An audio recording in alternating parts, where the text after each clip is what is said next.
Hi friends, இப்போ நான் பன்னு செய்ய போகிறேன்.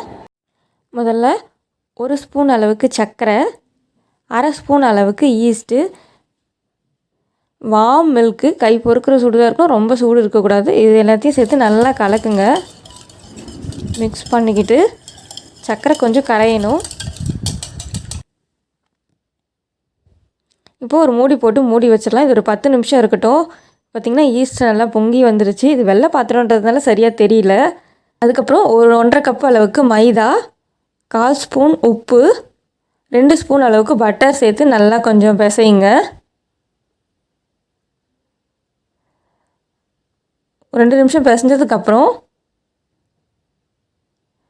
2 ஸ்பூன் அளவுக்கு சர்க்கரை, நீங்கள் சர்க்கரை இன்னும் இனிப்பு அதிகமாக வேணும், நீங்கள் இன்னும் சர்க்கரை சேர்த்துக்கலாம். ஒரு முட்டை ஊற்றி நல்லா பிசைஞ்சிக்கோங்க. இது 10 நிமிஷம் வரைக்கும் நல்லா பிசைஞ்சிக்கிட்டே இருக்கணும். அப்போ தான் கொஞ்சம் கையில் ஒட்டாமல் சாஃப்டாக வரும். 10 நிமிஷம் நான் பிசைஞ்சு எடுத்துட்டேன். இப்போ இது எண்ணெய் தடவைன்னா ஒரு கண்ணாடி பாத்திரத்தில் இதை மாற்றிக்கிறேன். இப்போது இதை ஒரு ஈரத்துணி, நல்லா காட்டன் துணியாக பார்த்து ஈரத்துணி போட்டு மூடி 2 மணி நேரம் வச்சுருங்க. இது ஒரு வாமான இடத்துல வைங்க, கூலிங்கான இடத்துல வைக்காதீங்க. 2 மணி நேரம் கழித்து திறந்து பார்த்தா நல்லா டபுளாகி வந்திருக்கு பாருங்கள்.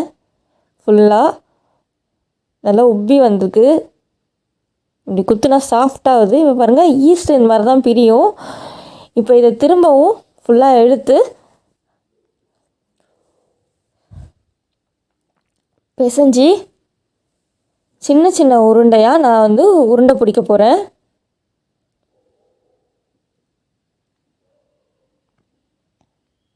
மாவு கொஞ்சம் தனியாக எடுத்துகிட்டு உருட்டணும். இது எப்படி உருட்டணும்னா, இந்த மாதிரி உள்ளே அமுக்கி பிசைஞ்சு உருட்டணும். இந்த மாதிரி உள்பக்கம் வரணும், மடித்து உருட்டணும். இந்த மாதிரி சுற்றி மடித்து உள்ளே உருட்டணும். இன்னொரு அலுமினியம் எண்ணெய் தடவைன பாத்திரத்தில் நான் இதை உருட்டி சின்ன சின்ன உருண்டையாக உருட்டி ஃபுல்லாக வைக்க போகிறேன்.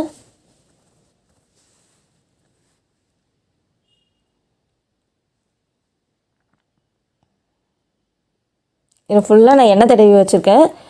இதில் கொஞ்சமாக கேப் விட்டு ஃபுல்லாக ஃபில் பண்ண போகிறேன்.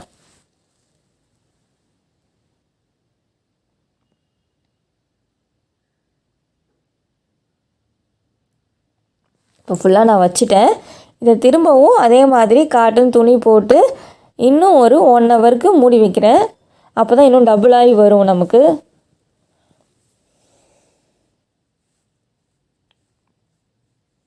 இது அப்படியே மூடி 1 ஹவர் வாமான இடத்துலேயே வச்சுருங்க. இப்போ இது ஃபுல்லாக நல்லா பெருசாகி வந்துருச்சு. இப்போ எங்கள் வீட்டில் கரண்ட் இல்லை, வெளிச்சம் கம்மியாக தான் தெரியும். இப்போ இதை நான் குக்கரை 5 நிமிஷம் சூடு பண்ணியிருக்கேன். இந்த மாதிரி அலுமினியம் குக்கரில் ஒரு ஸ்டாண்ட் வச்சுட்டு இப்போ அதுக்குள்ளே வச்சுட்டு 25 நிமிஷம் மீடியம் ஃப்ளேமில் வைக்கிறேன். இதை நீங்கள் உருக்கின பட்டர் இருந்தால் மேலே பட்டர் தடவிக்கோங்க. பட்டர் தடவிட்டு குக்கரை மூடி 25 நிமிஷம் மீடியம் ஃப்ளேமில் வச்சுருங்க. 25 நிமிஷத்துக்கு அப்புறம் இது ஃபுல்லாக வெந்துருச்சு. என்னென்னா மேலே சிகப்பாகலை, லைட்டாக ஆக ஆரம்பிச்சிது. நான் தீஞ்சிருமோன்னு பயந்துட்டு நான் முன்னாடியே எடுத்துட்டேன். இப்போ பன்னு ரெடி ஆகிடுச்சு. அமுக்குனா நல்லா சாஃப்டாக இருக்குது. இப்போ நான் கட் பண்ணி பார்க்க போகிறேன். இப்போ பாருங்கள், அவ்வளோ சாஃப்டாக இருக்குது. அமுக்குனா நல்லா அமுங்குது. இதே மாதிரி பன்னு நீங்களும் வீட்டில் செஞ்சு பாருங்கள். தேங்க்யூ.